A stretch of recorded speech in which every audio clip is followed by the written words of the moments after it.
اعوذ باللہ من الشیطان الرجیم بسم اللہ الرحمن الرحیم قل یتوفاکم ملک الموت الذی وکل بکم ثم الی ربکم ترجعون ولو تری اذ المجرمون ناکسوا رؤوسہم عند ربہم ربنا ابصرنا وسمعنا فرجعنا نعمل صالحا انا موقنون ولو شئنا لآتينا كل نفس هداها ولكن حق القول مني لأملأن جهنم من الجنة والناس أجمعين فذوقوا بما نسيتم لقاء يومكم هذا إنا نسيناكم وذوقوا عذاب الخلد بما كنتم تعملون۔ سورہ الف لام میم السجدہ 11 سے لے کر 14 تک میں نے آیات اس کی تلاوت کی ہیں۔ سورہ الف لام میم السجدہ قرآن مجید جو عظیم صورتوں میں سے جن کے بارے میں اللہ کے رسول علیہ السلام کا طریقہ تھا کہ سونے سے پہلے اس کو ضرور پڑھتے تھے۔ روزانہ آپ کی عادت مبارک تھی کہ یہ سورہ الف لام میم السجدہ اور سورہ جو ہے نا تبارک الذی بیدہ الملک یہ تلاوت کر کے سوتے تھے۔ تو سورہ سجدہ کے بارے میں یہ بھی ہے کہ جب جمعہ کی نماز ہوتی فجر جمعہ کی اس میں بھی نبی کریم صلی اللہ علیہ وسلم یہ سورت پہلی رکعت میں پڑھتے اور دوسری میں پھر حل اتی علی الانسان حین من الدہر پڑھتے۔ یہ آپ کی عادت طریقہ تھا۔ تو اس میں اللہ تعالیٰ نے ایک منظر ہمارے سامنے پیش کیا جس سے ہم بچ نہیں سکتے، وہ ناگزیر ہے، لازماً پیش آنا، مگر اس سے غافل ہے، بالکل بھولے ہوئے ہیں۔ اور ساری دنیا میں جو خرابی ہے، برائی ہے، اس کی جڑ صرف یہ غفلت، یہ بات جس کو نظر انداز کر دیتے ہیں نا ہم انسان، اس سے ساری خرابیاں جنم لیتی ہیں۔ اور اس کے ہوتے ہوئے کوئی تعلیم و تربیت، کوئی قانون آئین انسانوں کو نیک نہیں بنا سکتا۔ اگر یہ نسیان اور غفلت ہے، یہ بھول ہے نا، کوئی چارہ نہیں، جتنا جی چاہے زور لگا لے، پوری دنیا کے انسان ٹھیک ہو جائیں، ٹھیک نہیں ہو سکے۔ ٹھیک ہونے کے لیے یہ ایک سیر جو ہے نا، یہ چٹکی یہ لگے گی تانبے کو تو سونا بنے گا، ورنہ نہیں بننا۔ اسی لیے اللہ کے انبیاء علیہ السلام اسی نقطہ پر سب سے زیادہ زور دیتے رہے۔ اور یہ اس لیے میں نے آیات چھانٹی ہیں کہ انہی دنوں بہت دو ہمارے پیارے اور محبوب ساتھی ہم سے بچھڑ گئے۔ ایک تو پچھلے جمعہ بچھڑے ڈاکٹر کفایت اللہ صاحب، اب مرحوم کہتے ہوئے جی بس نہ بھر آتا کہ کتنے ہمارے ساتھی تھے، دیر سے بیمار ہو گئے، نہ نہیں آ رہے تھے، مگر پھر بھی ان کا وجود ہمارے لیے غنیمت تھا۔ بڑے نیک آدمی تھے، یقین جانے جو بندہ ملا نا اس نے کہا یار ڈاکٹر صاحب جیسا بندہ ہم نے نہیں دیکھا۔ اپنے شعبہ میں بھی دیانتدار، اور ان کی دیانتداری کی وجہ سے ہی عدالتیں جو تھیں پوسٹ مارٹم کی رپورٹ جو ڈاکٹر صاحب لکھ دینا کہتے نہیں اس کو کوئی نہیں چیلنج کر سکتا، دوسرے سب پر کہتے تھے بے اعتباری یہ کھا پی جاتے ہیں، ڈاکٹر صاحب کی بات کو مانتے تھے۔ اگر کفایت اللہ نے لکھ دیا بس پھر نہیں اس میں کوئی غلط ہو سکتا۔ تو بہت لوگوں کو یہ چغتائی صاحب بھی مانتے ہیں کہ مجھے لے پر بھی ان کا احسان ہے کہ دین کی طرف جب مجھے رغبت ہوئی ان کی وجہ سے ہوئی، انہوں نے مجھے اس طرف، کتنے لوگ ہوں گے جو ان کی وجہ سے اسلام کی طرف راغب ہوئے۔ اور دوسرے کل اللہ کا ایک بندہ فوت ہوا جس کو میں جمعرات کے دن دیکھ کر آیا، دیر سے بیمار تھا، اب تو کچھ دن سے بول بھی نہیں رہا تھا، بالکل خاموش تھا، مگر ان کے بھائی بھتیجوں نے کہا کہ بالکل نہ آپ مل کر جائیں، دیکھ کر آئیں۔ تو دیکھ کر آیا ہوں، رات کو ہی فوت ہو گیا، پھر کل گیا جنازے کے لیے۔ اس بندے کی حالت بھی میں کہتا ہوں مثال ہے،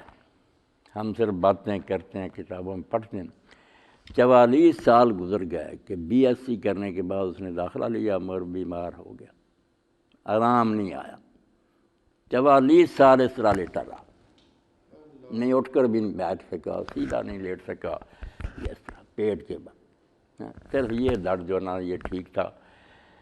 قرآن پاک کی تفسیریں، حدیث کی کتابیں، دوسرے دفتر سامنے اس طرح میز پر رکھے رہتے تھے، لیٹے لیٹے پڑھتا رہتا، بڑا مطالعہ کرتا تھا۔ اور اس کے گرد پھرنا گاؤں کے بچے اور دوسرے لوگ آ کر بیٹھتے پوچھتے فقیر حسین یہ مسئلہ بتاؤ یہ مسئلہ، بہت دین کے ساتھ اس کا تعلق، اور جو بات سمجھ میں نہ آتی وہ مجھ سے پوچھ لیتا فون پر، اور دین کی طرف اتنی اس کی رغبت تھی کہ اس کے بھائی نے کھوتا ریڑھی بنا دی تھی، اس پر چارپائی رکھ کر جب میں گاؤں میں تھا لے آتے تھے جمعہ کے، میرا آواز سنتا تھا، اور اس 44 سال کے عرصہ میں آپ یقین جانیں اس کے منہ سے ہائے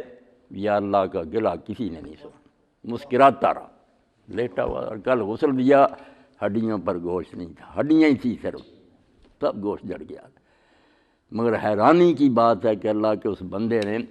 ایسا صبر کیا کہ حضرت ایوب علیہ السلام کا صبر جو تھا نا وہ سامنے آیا کہ اللہ فرماتا وذکر عبدنا ایوب، لوگوں کو ہمارے بندے ایوب کا حال سناؤ، انا وجدناہ صابرا،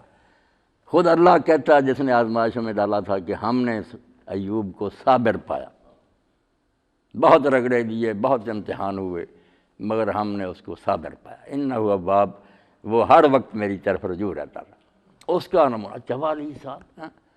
مسئلے بتا رہا، لوگوں کو ہنس رہا ہے، اور لوگ جو تھے نا پھر وہ کبھی کوئی اپنا ریڈیو دے گیا، کوئی مشین دے گیا، اس طرح سامنے ان کو ٹھیک نہیں کرتا، بڑا سمجھدار تھا قابل، وہ ٹھیک کر کے بھی دینا، مسائل بتانے، تو صبر کی انتہا ہو گئی کہ 44 سال میں کوئی شکایت اور کوئی گلہ کا کلمہ اللہ کے بارے میں نہیں کیا۔ پھر سمجھ آئی کہ ہم قرآن و حدیث میں پڑھتے رہتے تھے کہ اللہ کے رسول علیہ السلام بھی دعائیں مانگتے تھے، اصل کا رضا بعد القضاء، کہ اللہ جو تیری طرف سے فیصلے ہوں، دکھ کے ہوں یا سکھ کے ہوں، اس پر خوش رہنا، اس کی میں تمنا ہے رکھتا، اور مجھے یہ نصیب کر۔ اللہ کے رسول مانگتے تھے کہ اللہ کے فیصلے پر راضی رہوں، اور توحید کا یہ سب سے آخری مقام ہے۔ صبر بھی جو ہے اس سے ادنا ہے، صبر صرف یہ گلہ نہ کرو، برداشت کر دو، مگر یہ کہ راضی ہو، خوش ہو کہ جو ہے ٹھیک، مصیبت پر خوش ہونا، یہی وہ مقام ہے جس کے بارے میں حضرت عیسیٰ علیہ السلام کے بارے میں آتا جا رہے تھے تو دیکھا ایک شخص تھا جس کو دنیا کا ہر روگ چمٹا ہوا تھا، آنکھوں سے اندھا تھا، لولا لنگڑا تھا، برسر کوڑ تھا، خون پی بہتا تھا، مگر وہ شکر کرتا رہتا تھا۔ تو آپ نے اس سے پوچھا کہ اللہ کے بندے تو کس نعمت کا شکر ادا کر رہا ہے؟ میں تو دیکھ رہا ہوں کہ کوئی مصیبت ایسی نہیں رہی جو تیرے اوپر نازل نہیں ہوئی، اب تو کس چیز کا شکر ادا کر رہا؟ اس نے کہا حضرت روح اللہ، میں اس بات کا شکر ادا کر رہا ہوں کہ اس چیز سے اللہ نے مجھے بچا رکھا جس میں بہت سی مخلوق پھنسی ہوئی ہے۔ انہوں نے کہا وہ کیا کہتے ہیں، سب کچھ ہوتے ہوئے لوگ ناشکرے ہیں، کافر ہیں، الحمدللہ میں دکھی ضرور ہوں، اللہ تعالیٰ سے محبت، اللہ پر ایمان، یہ میرا سلامت ہے۔ آپ کو یہ بات اتنی پسند آئی کہ آپ نے ہاتھ پھیرا، اللہ سے دعا کی، ساری بیماریاں جاتی رہیں، اس کو اپنے حواریوں میں شامل کر لیا۔ تو آسان ہے یہ کہنے میں بات، مگر ہے بہت مشکل ہے کہ دکھ میں بھی خوش رہنا۔ جب نعمتیں ملتی پھر تو انسان خوش رہتا ہے کیونکہ وہ اپنے پسند کی چیزیں اسے مل گئی،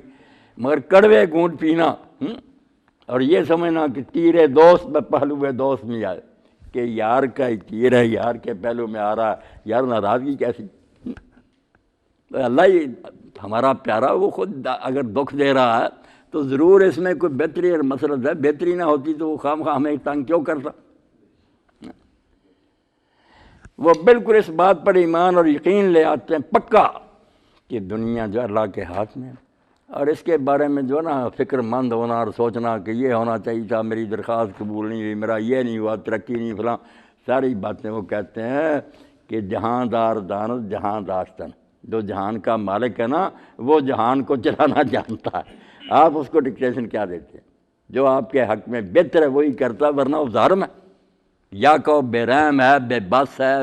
پاگل ہے۔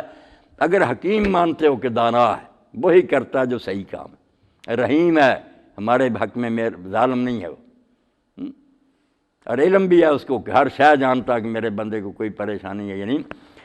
تو صبر دیکھا، اور اس سے بھی بڑھ کر مثال جو دیکھی نا آپ دوست سنیں، یقین جانیں، وہ تو ہمارے علاقے میں ایک نمونہ تھا کہ بھتیجے اس کے جو تھے نا، شادی تو اس کی بیچارے کی ہوئی نہیں، پھر جب پڑھتے ہی ہو گیا بیمار، تو بھتیجوں نے باپ کی خدمت وہ نہیں کی جو اس کی ہے، جب آدھی رات کو چغتائی صاحب لوگ چلے جاتے ہیں نا، مسئلے مسائل سنتے رہتے، یہی باتیں اس کی محفل میں، تو پھر بچوں نے نا پٹیاں کھولنی، زخم صاف کرنے، پٹیاں کرنی، اور اتنی خدمت کی ہے کہ پورا علاقہ کہتا ہے یار شریف کے بچے جو ہیں انہوں نے شریف کو نہیں اس طرح سمجھا جس طرح کی حسین کو اپنا باپ سمجھا۔ وہ بھی روتے تھے کہ ہمارے ہاتھ سے ایک ہیرا جاتا رہا، حالانکہ